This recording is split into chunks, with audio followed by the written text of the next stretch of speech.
Hello and welcome to another exciting Blender tutorial. We're going to be blocking out the speeder bike for our chase sequence. Let's get into it. Hit that like button and don't forget to subscribe to the channel. And special thanks to everyone who supports this channel on Patreon and right here on YouTube by becoming a member.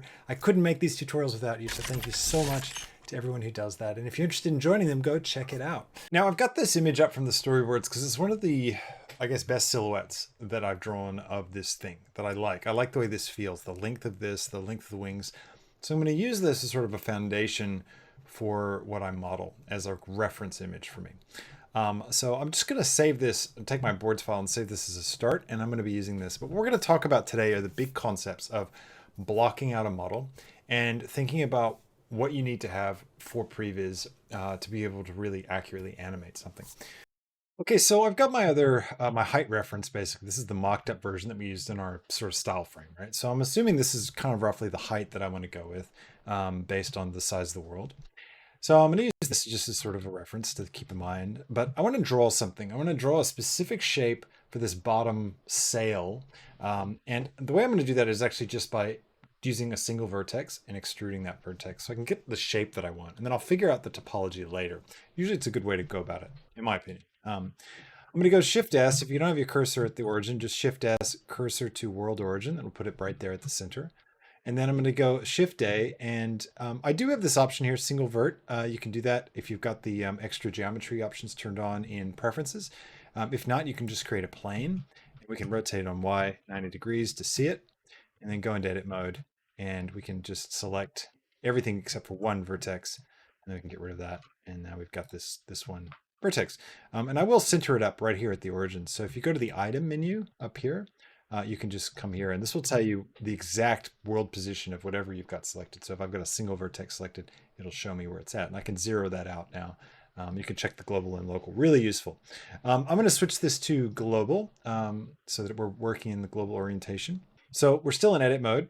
Even though we can't really tell because our one vertex lines up with the orange dot of the origin, but I'm going to hit E to extrude, Z to lock on the Z, and I'm going to come up. I'm going to zoom out to see roughly how high I want it to go. Now, I was kind of going up to here before, so I'll stick with that for now. And I'm just going to draw this thing out. I'm going to go forward on the Y, and I'm thinking about the proportion of the width to the height. And I go E and Z. I'm going to come down about halfway, I think, and then E, and then I'm going to come in like this. Now I want this thing to be curved, then go ahead and come up to the item menu, and I just want to zero out the X. Then I'm going to hit E, and actually don't even have to hit E. I can just delete that vertex. What I can do is I can shift select these two and hit F, and that will fill the gap between those with an edge because I had two vertexes selected. Now I'm going to select this vertex right here, and I'm going to hit Control B to bevel. And I should be able to, if I click, open up the bevel. Let's see, is there a vertex, there we go. So you can switch this to vertices, and now we can increase the number of segments. You can see we get this nice curve. So I can figure out how I want that to play out. All right, so I've got a shape. This is cool. We're a long way off final product, but it's a good start. And this is kind of how we're gonna work through this. Blocking out bits, outlining it, filling things in, doing some extra work. So when you have all these edges selected, if you hit F, it will fill it with a polygon. And then we can hit E to extrude to extend out that geometry and give it a bit of depth. So that's kind of the plan, right? And again, I'm not worried about topology just yet. I'm just trying to figure out the shape of things. So what I think these sails, they're going to need some kind of skid thing down at the bottom. Just going to undo that extrude. And I might also undo the fill for now as well, because I don't want to go too far ahead of myself.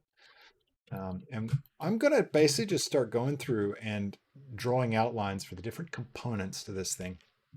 And I'll kind of figure out how each piece is going to be shaped, and I'll talk through that. I'm going to pop over to the Patreon to get a lot of that done. And then I'll come back here once I've got everything blocked out to talk about the next step. One thing that's really helpful when you're like shaping things out is to use the snapping tool to kind of get things to line up. So if I turn snapping on and go up here, instead of increment, switch it to vertex. Now, whenever I grab something, I can snap to other vertexes really easily. It'll put it exactly in the same place. But in this kind of case where I'm going to bring this down so it's at the same level, I can hit G to grab, Z to lock it on the Z, and then I just, because I'm locked on the Z now with that one vert, I can move my mouse away from it and pop over here to snap. And it won't snap all the way onto it, it'll just snap on the same sort of Z level. Okay, so I've used single vertices and just extruded them out to create these lines. And I've just created this hull, this kind of shell of what I'm thinking the shape of this thing could be. So you can see I have defined certain parts, like I've got this rudder idea here for the back fin. You know, we've got these articulating joints that will connect to the skate at the bottom. The wing shape, I want it to be like this, right? Where it has this overall profile from the top with like a bit of a, you know, a flap on the side there, and then this like curving down shape. And with this, we've been able to kind of define out the proportions and stuff. Now, proportions may not be entirely right. Like this wing might be too big. I'm going to bring it down a little bit, but I've got the basic gist of what this thing could look like. You can see just by drawing it out with these edges, it actually simplifies the process a little bit for me. So I can think a little more big picture about the overall shape that I'm going for. So now we need to put some depth into this. So I'm going to show you what I'm going to do to do that. So I'll select it and I'll go into edit mode. I'll start off with this wing because it's a pretty simple, straightforward object. Now, I want it to be shaped kind of like a wing, right? So the front bit is going to be narrow and it's going to get broader as we go back. I will hit L to select linked. So with all these guys selected, I'm going to hit F to fill. That will fill it with a single polygon. And I'm going to hit E to extrude, and I'll come out a little bit along the x-axis, thinking about how thick I want this to be. Now, I'm modeling only half the ship because I'm going to mirror it. That's cool. And then I want to select this front half and I want to bring these guys in. So I'm going to deselect everything that I have here in the back half. So I'm going to hit B to box select and just shift box select all this back stuff. So now I just have these guys selected. Now I can grab X and bring them in. I've got lots of vertices here, and then I don't have a lot on the opposite side. So I can't create a perfect even grid. Now, that can create weird results when it comes to shading. So it's a good idea to try and true this stuff up as much as we can where it's easy and straightforward. It usually benefits in the long run, and it gives us more options when it comes to modeling later. So I'm going to do a quick count of how many verts I've got here on this side and then check the back half and see what we need to add. The easiest way to do that is literally just to select them like we have and then have a look down at the bottom. They have the info section here just under my face. And I've got 11 verts selected out of 109. So that's how I know how many verts we have here. So 11. And then if I select these guys over here, well, I can just count them. 1, 2, 3, 4, 5, 6. So there's 6 on this side. So the difference is 5, right? So I need to get 5 more verts along here. And I can do that roughly just by looking, going, okay, I'm going to need probably 2 more here. So I'm going to select this edge and I'll hit F3 and subdivide. I'll subdivide it twice. I will grab Z, bring this one up a little bit so these line up right here.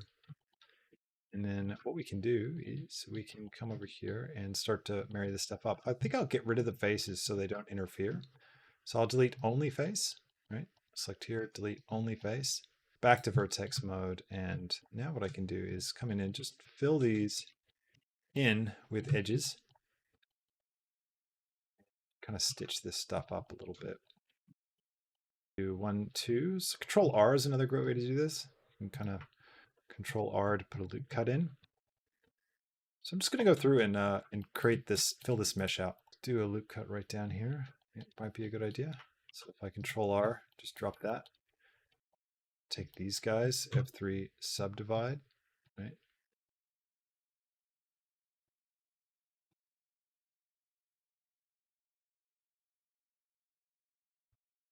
Actually, I'm going to select all. This is a good habit to get into every now and then. Select all, hit M to merge by distance.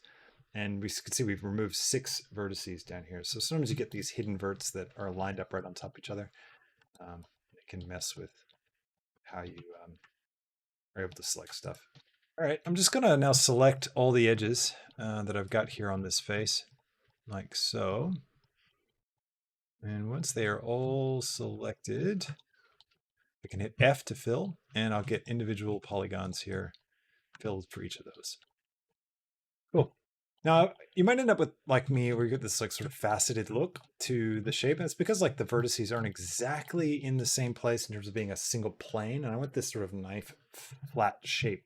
So what I'm going to do is I'm actually going to select all the faces, but if I switch my my transform orientation to normal, it'll basically give me the average. It'll point the scale tool in the average of all the face normals. So wherever they're all pointing. And you get those faceteds because there's slight variations in where the faces are pointing. So if I take all these guys on the normal and hit S to scale and Z to lock it on the Z, I can go all the way to 0 with that. And that will literally flatten them all out into the average normal. And now I've got a nice flat surface that's still blade shaped like I'm after. Okay, so now that I've gone through and filled out the faces of the hull that we've built, got a pretty solid start on how this thing's going to look and what shape it is. You can see like working rough and going into details is a really great way to define something that's really unspecific. And this is going to be really perfect for our prevising. So what I'm going to do now is mirror this across. And I'll start with the mirror modifier. That's a really great way to mirror things. So I'm going to go to the wrench tab with this object selected. And I'm going to click on modifiers and I'll search for mirror modifier. And we're going to mirror along the Y. Z, sorry. Yep, there it is. And there we go. Let's see, merge and clipping. I'll turn both of those on and just having a look, just zooming around and seeing what I think of it all. I think it looks pretty great. Now what we need to do is define like how the compartment is going to hold the guy. So I'm going to come up here and what I'm thinking is like this section will become the compartment. So if I E to extrude, go down, and then I want to get rid of these interior faces. I might turn the mirror modifier off for a minute, just by hiding all those. And we can have a look at what we've got with this. Okay, I'm going to grab all of these vertices here that make sort of the interior shape, like this. We're going to flatten them out. So scale Z 0. Make them completely flat and planar to each other. And now if I just bring it all down, select all these guys, Shift D, Y, come back to here. Okay, next thing I'm going to do is I'm going to bring in my character that we made in the last video just to make sure that he fits. So I'm going to go up here, I'm going to save, and then I'm going to go File, and I'm going to link my character in. So once you link and double click on the project file where you've got the armature, it's going to open up to a deeper view of your Blender file. And I go to Collection, and then here you can see all the different collections that we created within that character rig file. And you can see last time I talked about creating a little identifier for the main collection, and I've done that here. So it's easy to identify. Even if you have a ton of different collections, I just want to link in this one main hero collection. So if I click linked, and my character will appear. Now I can see already we've got a problem. He's gigantic and our glider is way too small. So that's good. That's why we've done this, so we can actually fix this up. Now I'm going to take this guy and I want to be able to pose him and get him into a position so it looks like he's riding this bike. So I need to right click on the collection. You see when you first bring it in, it's got this orange color, and if you open it up, there's nothing you can get access to. But if I right click on this, and we're going to go down here to library override, and we're going to select make selected and contents. And this will turn it into a library override. It basically means you're applying overrides to that base original file. And what this allows you to do is come over here, and now we can go into pose mode with this guy and pose him and move him around and do all the stuff I want to do. So I'm going to rotate him on the Z on the root controller, and I'll bring him up a little bit, and let's just pose him and then figure out what size this thing needs to be. We can also do a shift right click somewhere right in here, like in the base. Turn widgets back on so you can see to put our 3D cursor right on the base, and then we can set our pivot point to 3D cursor, and then that allows us to scale right from here, which means that it's not going to kind of overlap with our main hero. So if I could even shift right click right in there, like on the floor right in between him. And now we're going to scale up around him. So yeah, that's one option. Just to go much smaller. These things are more like speeder bikes that expose the rider, which I think is kind of cooler. I don't know. Like we need to figure out how to manage his legs, but that makes more sense. It's like a little compartment that's really custom made. But with him here, let's think about this. We want to make this we could bring these in, right, and go for the motorbike vibe, or we just conceal him within it, something like this. I know this is really messing our topology up a bit, but it is kind of cool. You need some kind of foot brace thing here. So what I can do is I can shift right click on his foot, shift A plane, and then scale it down. X, Z, and then switch this to normal. Right, so I can scale along the shape of this. It's back on. So I can do that. All right, good. I like the way this fits. I feel like he fits the space, the face fits him. It's good. I feel like what's important is to orbit around what you're blocking out and to think about how's it going to appear from different angles. Do things look cool? Like, is this looking cool? Like, I feel like this looks like too tiny, right? Like tiny boat from the front here. But if I grab this now and then like, all right, cool. So now my last step is just to clean up the little bits that I've messed up in here and fill some of those things out. But in the end, what I've got is that really works. Now, the next thing for me to think about is how's it going to move? I want to be able to articulate this thing and get it set up with a basic rig for the animation section of the chase sequence. So we can animate this thing like the wings being able to pivot easily. So we'll do that in the next tutorial. Well, thanks so much for watching. Hope you really enjoyed this process of learning how to do a blockout for a detailed model of a spacecraft. This is going to be really fun when we do get to do the detail on this. But for now, I think what we've got works really well. And it's going to be great to rig. We're going to put this through a rig next so that we can immediately start animating and working with it. We don't have to go into that fine detail yet. So it's a really great way of working big picture and down to the tiny details. I hope you really enjoyed this tutorial and learned a lot. Have a good week. Bye.